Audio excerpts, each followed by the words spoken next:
Right, so now we're going to have a look at how we can adjust the velocities for each of these zones so that we just hear one of the samples at a time, or perhaps slightly overlapping. Let's have a look at that. So first of all, here's my snares then. Right, okay, so before we go any further, I need to make sure that, as previously, and you could of course do this to all of these. Let's do that. Let's just change the pitch so that they're all playing back at their original pitch. So I just selected everything in the window there. Okay, great. Now at the moment all three samples are playing back at the same time. This is not what we want. What we want to be able to do is to have a lower velocity, one of them, then perhaps blending into one of the slightly fuller sounds and into the fullest sound at the highest velocity. So first thing we need to do is to click on the show velocity button up here, and you can see the default is for each zone to play from 1 to 127. So regardless of how hard you hit the key, it will always play the note. Now what I'm going to do here is I'm going to click on this top sample. So I believe that was the loudest one, the kind of most full and open one. What I'm going to do is I've selected that there, and if I just click and drag on the bottom, I can drag this up, and we're just going to have this loudest sound play from 93 to 127 velocity wise. Then I want the one in the middle to play from perhaps, it's a bit fiddly to click and drag this sometimes, to play from round about here, 45 or something, and perhaps that can go right up to the top, so we might get those two sounds together. We'll just check it out and see how it sounds. Then we're going to have this quieter ghosty one. Come on, let me grab you. It's not letting me grab it.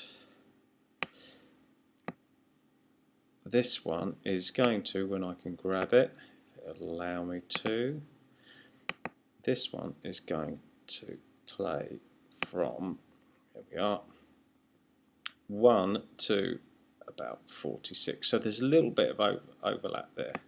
Great. So now if I press the key, I press it softly, and I've just got that light ghosted note.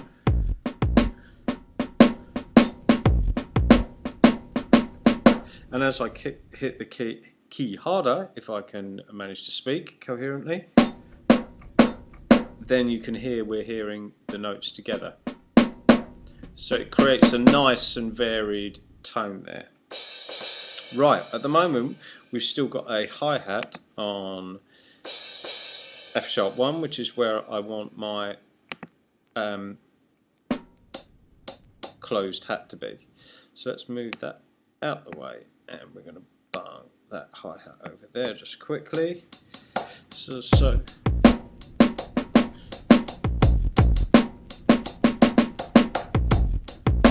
great, okay, so we've got nice varied sounds that we can access to create some quite nuanced and subtle grooves. Fantastic. Right, so we are back again. I've tidied up some of the nonsense I don't want. I just want a really raw little kick, snare and hi-hats kit that we can muck about with. What I've done is if you look at the hi-hat here on an F#1, I've changed the velocities, so I've got 3 different hi-hats there to give me a bit more flexibility, so I can create some slightly more funky and natural feeling hi-hat parts. I've got another alternate hi-hat here because I quite like to have that facility myself. I've got a kind of pedal hi-hat here, and I've got your traditional open hi-hat on A#1. Now the only thing is, at the moment if I play a beat, you can see that the A# hi-hat doesn't close when I press the F#1 closed hi-hat, which of course would occur naturally, and we would like our funky drummer to be able to do that, please. So one way we can do that is using groups. So I am going to select all these hi-hats down here, and that selects them up in the window at the top here.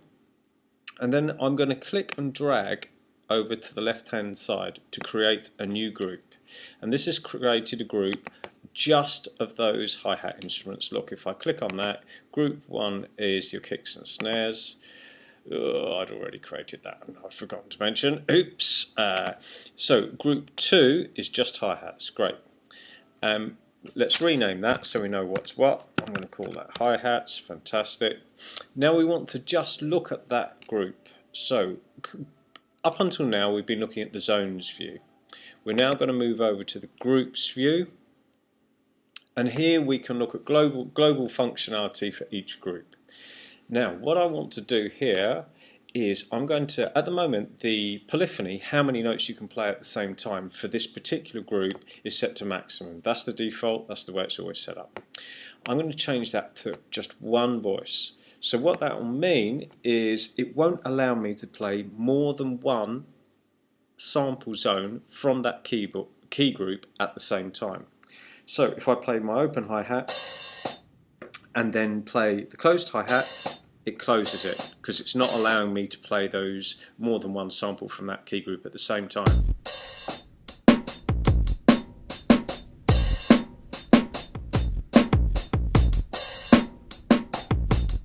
Fantastic, that's exactly what I was after. Great result. So this is one simple way that you can use groups using hi-hats. You can use them for all manner of stuff. We can also use them so that you can send specific groups of instruments to separate outputs and all that kind of thing, and we're going to have a look at using multi-output instruments perhaps in the next video.